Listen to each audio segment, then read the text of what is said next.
Hello students, welcome to my YouTube channel. जैसा कि आप सब जानते हैं कि वार्षिक परीक्षा का असाइनमेंट का सॉल्यूशन चालू है अकाउंट का।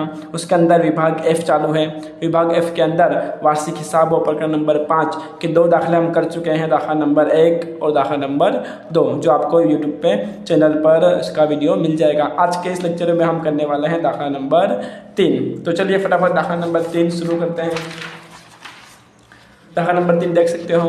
श्री धनेश ना 31/3/24 ना रोज નીચે આપેલા કાચા સરવૈયા તથા હવાલા પરથી વાર્ષિક હિસાબો તૈયાર કરો। કાચો સરવૈયો આપેલ છે અને હવાલાઓ આપેલ છે। તો પહેલા શું કરવાનું, પહેલા હવાલાઓ ટીક કરી દેવા। ઓકે, તો પહેલો હવાલો છે કે 31/3/24 ના રોજ ચોપડે 12,000નો સ્ટોક હતો, જે પૈકી 2,000ના નુકસાનની માલની કિંમત 1,000 આંકી હતી। એટલે કે 2,000નો સ્ટોક જે હતો ને એમાંથી 2,000નો માલ નુકસાનીવાળો છે, એની વેલ્યુ કેટલું રહી 1,000। એટલે 12,000માંથી કેટલા માલ બગડી ગયા, 1,000નો માલ બગડી ગયા। ડાયરેક્ટ હવાલો છે ટીક કરી નાખવાનું। બીજો હવાલો, મજૂરી 500 રૂપિયા ચૂકવવાની બાકી હતી, તો આની અસર થશે મજૂરી ઉપર 2 નંબર લખી દીધું। એના પછી હવાલા નંબર 3, રોકાણોની બજાર કિંમત 7,750 આંકવામાં આવી હતી, તો આની અસર થશે રોકાણો ઉપર 3 નંબર લખી દેવાનું। પછી ચોથો હવાલો, તારીખ 1/10/23ના રોજ ₹5,000નું એક અંગત યંત્ર ધંધામાં લાવવામાં આવ્યું। કોઈ પણ અંગત વસ્તુ ધંધામાં લાવે તો એ મૂડી બની જાય, જેને નોંધ થયેલી છે, એટલે આની અસર કોની સાથે સંકળાયેલ છે, આની સંકળાયેલ છે મૂડી સાથે, તો મૂડી ઉપર 4 નંબર લખી દેવાનું।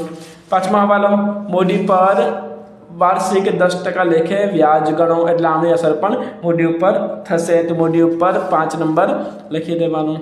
ઓકે, બધા હવાલા ટીક થઈ ગયા। પછી આપણે શું કરવાનું, આપણે બનાવી લેવાના ખાતા। બરાબર, વેપાર ખાતું શ્રી દિનેશનો તારીખ 31/3/24ના રોજ પૂરા થતા વર્ષનું વેપાર ખાતું, વિગત રકમ। એના પછી બનશે નફા નુકસાન ખાતું શ્રી દિનેશના તારીખ 31/3/24ના રોજ પૂરા થતા વર્ષનું નફા નુકસાન ખાતું, વિગત રકમ। એના પછી બને પાકું સરવૈયું શ્રી દિનેશના તારીખ 31/3/24ના રોજનું પાકું સરવૈયું, મૂડી દેવા રકમ, મિલકત લેણા રકમ। ચાલો ફટાફટ આપણે દાખલો શરૂ કરી નાખીએ। સૌ પહેલાં શું કરવાનું, સૌ પહેલાં હવાલાઓ ગણી નાખવાના, પછી કાચો સરવૈયાની વિગત લેવાની। ઓકે, તો પહેલાં હવાલા પૂરા કરી નાખીએ આપણે ફટાફટ।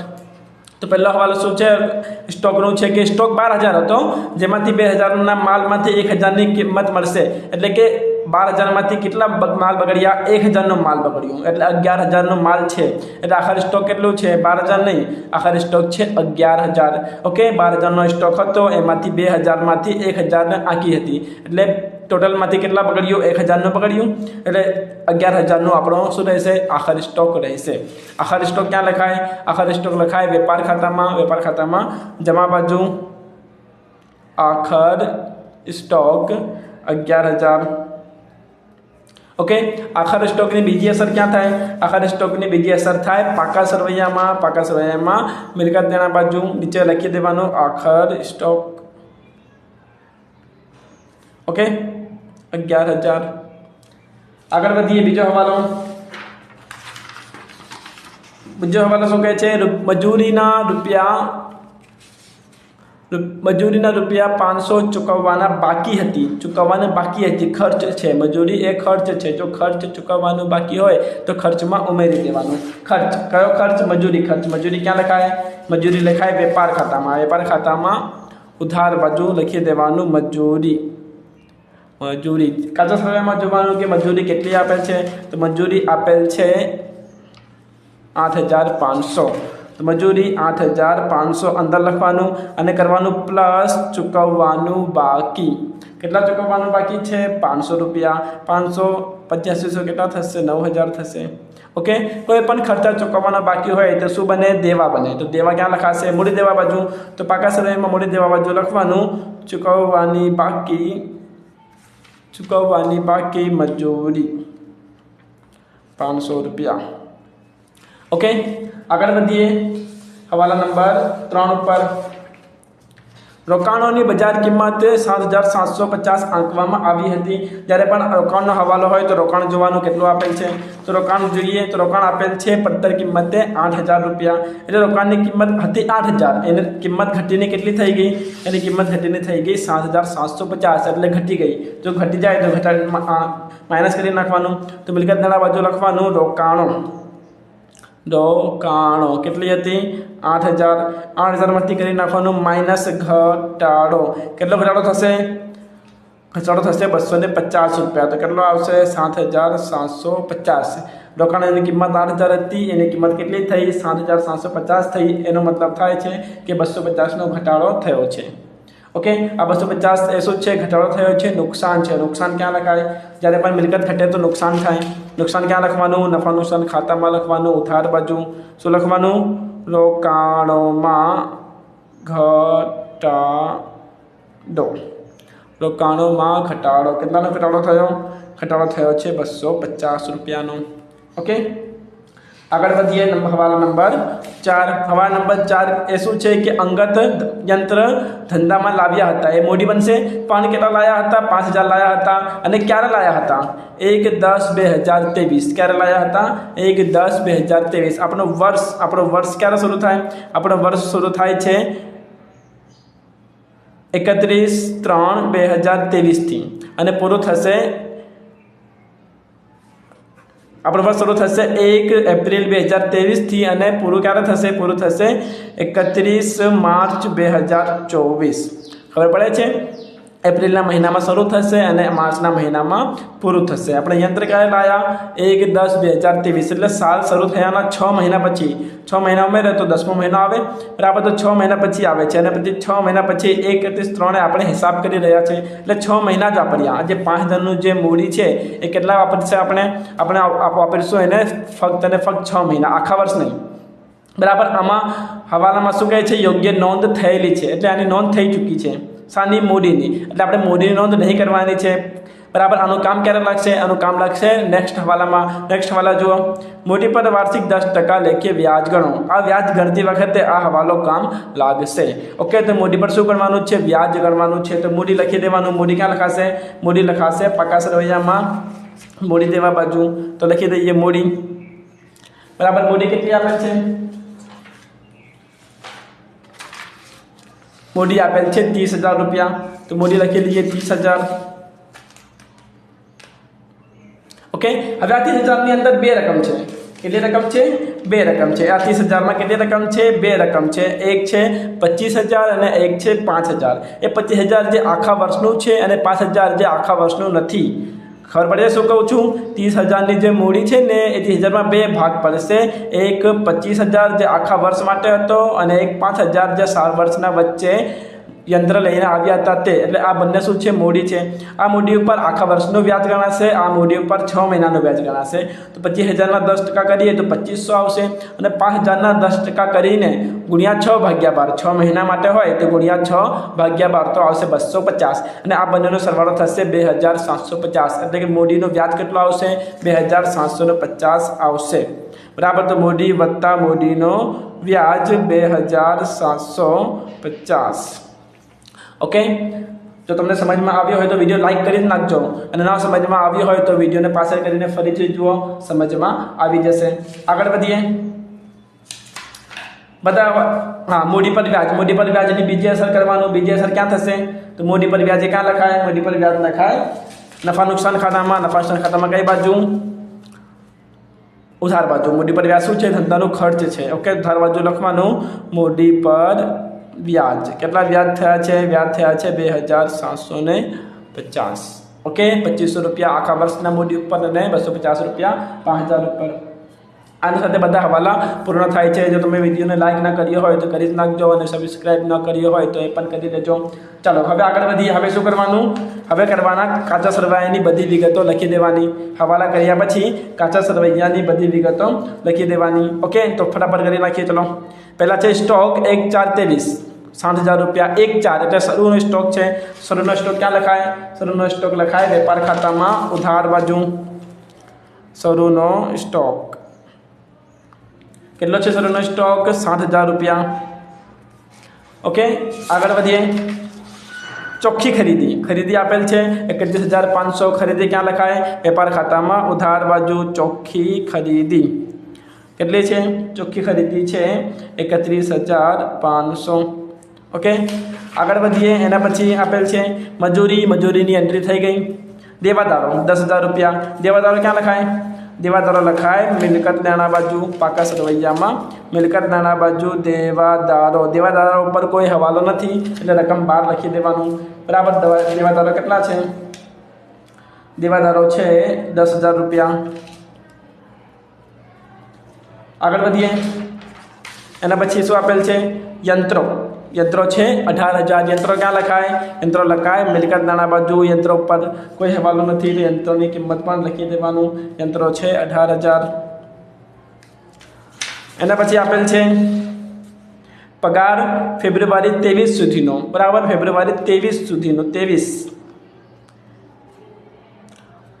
ફેબ્રુઆરી. આપણો વર્ષ ક્યારે પૂરો થાય? આપણો વર્ષ પૂરો થાય માર્ચમાં. ક્યારે પૂરો થાય? માર્ચમાં. અને આ પગાર ક્યાં સુધી છે? ફેબ્રુઆરી 23 સુધીનો છે. બરાબર. અહીંયા એક ભૂલ છે. અહીંયા 23 ના હોવો જોઈએ, અહીંયા હોવો જોઈએ 24. ફેબ્રુઆરી 24 સુધીનો. બરાબર. અહીંયા શું રહેશે? ફેબ્રુઆરી 24 સુધીનો. ઓકે, તો માર્ચના બદલે શું લખ્યું છે? ફેબ્રુઆરી લખ્યું છે. એનો મતલબ શું થાય છે કે આ જે પગાર આપેલ છે કેટલો પગાર છે? આ પગાર છે 11 માસનો. કેટલા માસનો? 11 માસનો. એક માસ નથી. કયા માસ? માર્ચ માસ. એટલે એક માસનો ચૂકવવાનું બાકી છે. ઓકે, તો એ કેવી રીતે મળશે? તો 5500 શું કરો? 5500 ભાગ્યા 11 કરી નાખો. 5500 ભાગ્યા શું કરવાના? 11 કરવાના. તો કેટલા આવશે? 500 આવશે. કેટલા આવશે? 500 એ પગાર છે, ચૂકવવાનું બાકી છે. ઓકે, પગાર ક્યાં લખાય? પગાર લખાય નફા નુકસાન ખાતામાં ઉધાર બાજુ. તો પહેલાં પગાર લખી લઈએ. પગાર કેટલો આપેલ છે? પગાર આપેલ છે 5500 રૂપિયા. તો પગાર લખી લઈએ 5500 રૂપિયા. એમાં શું કરવાનું? પ્લસ ચૂકવવાનું બાકી. કેટલા ચૂકવવાના બાકી છે? 1 મહિનાના 500 રૂપિયા. એટલે કે 6,000 પગાર થશે એક વર્ષનું. 500 રૂપિયા ચૂકવવાનું બાકી છે. તો શું બનશે? મૂડી બનશે. દેવું બનશે. દેવું ક્યાં લખાય? મૂડી દેવા બાજુ. તો મૂડી દેવા બાજુ લખવાનું ચૂકવવાનું બાકી પગાર 500 રૂપિયા. ઓકે, આગળ વધીએ. એના પછી આપેલ છે સ્ટેશનરી શું છે? ખર્ચ છે. કેટલા આપ્યા છે? 500. સ્ટેશનરી ખર્ચ ક્યાં લખાય? નફા નુકસાન ખાતાની ઉધાર બાજુ લખી દેવાનું. સ્ટેશનરી ખર્ચ 500 રૂપિયા. ઓકે, એના પછી શું આપેલ છે? એના પછી આપેલ છે પરચુરણ ખર્ચ 1500 રૂપિયા. તો એ પણ ક્યાં લખાય? નફા નુકસાન ખાતાની ઉધાર બાજુ. પરચુરણ ખર્ચ 1500 રૂપિયા. એના પછી આપેલ છે દલાલી પણ શું છે? ખર્ચ છે. એ પણ ક્યાં લખાશે? નફા નુકસાન ખાતાની ઉધાર બાજુ લખાશે. દલાલી કેટલી છે? 2000 રૂપિયા. એના પછી આપેલ છે રોકાણો પડતર કિંમત. એની એન્ટ્રી આપણે કરી નાખી છે. આગળ વધીએ. રોકડ હાથ પર અને બેંકમાં 4500. આ ઉધાર બાકી આપેલ છે. આ એટલે આ શું છે? મિલકત છે. ક્યાં લખવાનું? મિલકત દાણા બાજુ લખી નાખવાનું. મિલકત દાણા બાજુ શું લખવાનું? રોકડ અને બેંક. રોકડ અને બેંક કેટલી છે? રોકડ અને બેંક છે 4500 રૂપિયા. ઓકે, એના પછી આપેલ છે શું આપેલ છે? ઉપાડ ક્યાં લખવાનું? મૂડીની નીચે. જ્યાં મૂડી હોય એની નીચે લખી દેવાનું ઉપાડ. મૂડીમાંથી ઉપાડ થશે માઇનસ. ઓકે, ઉપાડ કેટલું છે? ઉપાડ છે 5000 રૂપિયા. આગળ વધીએ. જમા બાજુ આપેલ છે મૂડીની એન્ટ્રી થઈ ગઈ છે. ચોખ્ખું વેચાણ ક્યાં લખાય? ચોખ્ખું વેચાણ લખાય વેપાર ખાતામાં જમા બાજુ. ચોખ્ખું વેચાણ કેટલું આપેલ છે? ચોખ્ખું વેચાણ આપેલ છે 60,000 રૂપિયા. ઓકે, એના પછી આપેલ છે લેણદારો શું છે? દેવું છે. જે મૂડી દેવા બાજુ લખાય. તો મૂડી દેવા બાજુ લખી દેવાનું લેણદારો કેટલા છે? લેણદારો છે 8,000 રૂપિયા. ઓકે, એના પછી આપેલ છે ઉમેદવારનું પ્રીમિયમ. શું આપેલ છે? ઉમેદવારનું પ્રીમિયમ ધંધાની આવક છે. ઓકે, શું લખ્યું છે કૌંસમાં? 1/4/23 થી 5 વર્ષ માટે 1/4/23. આપણો વર્ષ કયો ચાલે છે? 1/4/23 થી 1/4/24. એટલે આના 1 વર્ષ થયા છે. પણ આ કેટલા વર્ષ માટે છે? 5 વર્ષ માટે છે. કેટલા? 3000 શું છે? 5 વર્ષ માટે છે. તો 3000 ભાગ્યા 5 કરી નાખવાના. તો કેટલા આવશે? 600 આવશે. એટલે 1 વર્ષનું કેટલું છે? 600 છે. તો ઉમેદવારનું પ્રીમિયમ આવક છે એ કેટલો હોવો જોઈએ? 1 વર્ષનો 600 હોવો જોઈએ. પણ છે કેટલું? 3000. તો બાકીનું શું? તો બાકીનું એ છે અગાઉથી મળેલ શું છે અગાઉથી મળેલ તો ક્યાં લખાશે ઉમેદવારનું પ્રીમિયમ નફા નુકસાન ખાતાની જમા બાજુ લખી દેવાનું ઉમેદવારનું પ્રીમિયમ કેટલું લખવાનું 3000 અને પછી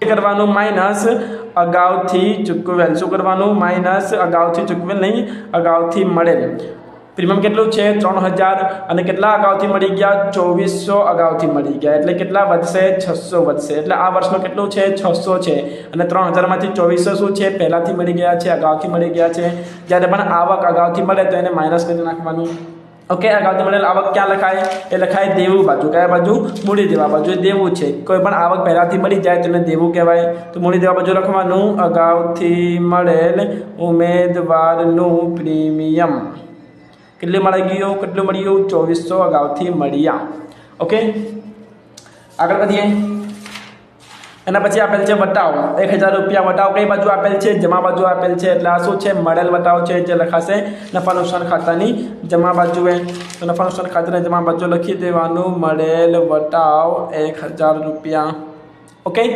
આની સાથે બધા હવાલા અને બધા કાચા સર્વેની વિગતો લખાઈ ગઈ હવે આપણે શું કરવાનું હવે આપણે ખાતાઓ બંધ કરી નાખવા સૌપ્રથમ કયો ખાતું બંધ થશે સૌપ્રથમ થશે વેપાર ખાતું બંધ વેપાર ખાતામાં બધી વિગતો લખાઈ ગઈ છે કઈ બાજુ સરવાળો વધારે થાય છે તો મારા ખ્યાલથી જમા બાજુ સરવાળો વધારે થાય છે તો કેટલા થશે 60,000 પ્લસ 11,000 તો થશે 71,000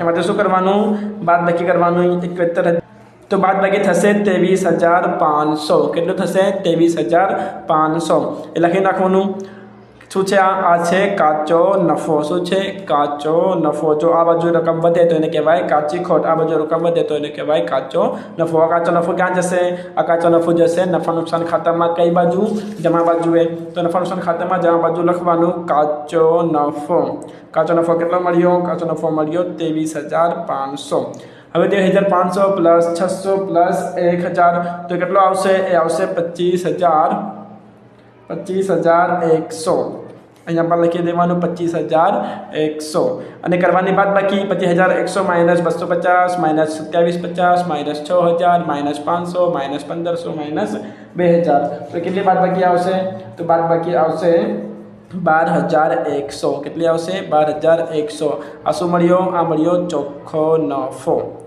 ઓકે જો આ બાજુ મળે તો એને કહેવાય ચોખ્ખી ખોટ અને આ બાજુ મળે તો કહેવાય ચોખ્ખો નફો આ ચોખ્ખો નફો ક્યાં જશે આ ચોખ્ખો નફો જશે મૂડી દેવા બાજુ મૂડીમાં ઉમેરો તો મૂડીમાં ઉમેરી દેવાનું પ્લસ ચોખ્ખો નફો 30,000 વત્તા 2750 વત્તા 23,500 સોરી કેટલો નફો મળ્યો 12,100 કેટલા નફા મળ્યા 12,100 એટલે કે 30,000 પ્લસ 2750 પ્લસ 12,100 શું મળ્યો આપણો મૂડીનો મળી ગયો હવે આ ત્રણનો સરવાળો થશે અને આમાંથી માઇનસ થશે ઉપાડની રકમ યાદ રાખજો મૂડીમાંથી ઉપાડ માઇનસ થાય છે અને માઇનસ કરીને રકમ બહાર કાઢી નાખવાનું 30,000 વત્તા 2750 વત્તા 12,100 વત્તા 5,000 તો એ રકમ આવશે 39,850 ઓકે આ બંનેનો ત્રણનો સરવાળો એમાંથી માઇનસ 5,000 તો આવશે 39,850 એના પછી શું કરવાનું તો બધાનો સરવાળો કરી નાખીએ